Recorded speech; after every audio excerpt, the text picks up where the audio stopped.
এটা প্ৰকাণ্ড পদচিহ্ন শিলত চাপ পৰা ধুবুৰীবাসীয়ে গৈ আগবঢ়াইছে সেৱা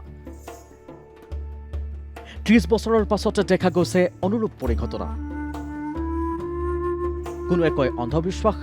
কাৰোবাৰ মতে এয়া পৌৰাণিক কথা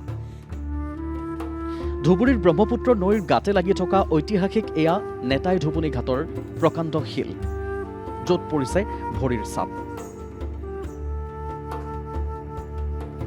ঈশ্বৰৰ কাপোৰ ধোৱা নেতাই ধুবুনীৰ ইতিহাস জনমানসত বহু পুৰণি ইয়াতে বেউলাই জীয়াই তুলিছিল লক্ষিন্দাৰক ঈশ্বৰৰ কাপোৰ ধোৱা ধুবুনীয়ে জানিছিল মানুহ জীয়াই তোলাৰ মন্ত্ৰ সতী বেউলাইক কাকুতি মিনতি কৰাত মন্ত্ৰ দিছিল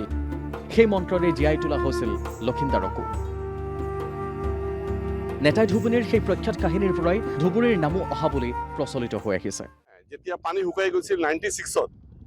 তেতিয়া আমি খোজ কাঢ়ি আহিছিলোঁ ইয়াতে মানে মেলাৰ নিচিনা লাগে এটা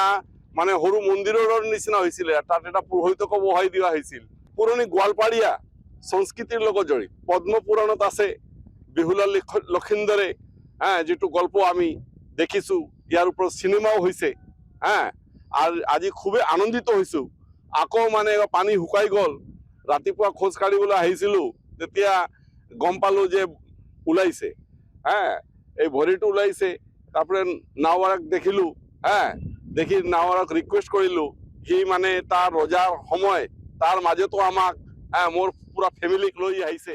সুদীৰ্ঘ ৩০ বছৰৰ পাছত খৰালি ব্ৰহ্মপুত্ৰৰ পানী শুকাই যোৱাত দেখা গৈছে নেতাই ধুবুনীৰ এই বংভৰিখন মোটামুটি ৩০ বছৰ আগৰ কথা তেতিয়া এই ভৰিটো যেতিয়া ওলাইছিলে নেতাই ধুবুনী ভৰিটো আমাৰ কাৰণে বিৰাট এটা ডাঙৰ সৌভাগ্যৰ কথা যে আমি আকৌ ইমান বছৰ পিছত আমি নেতাই ধুবুনীৰ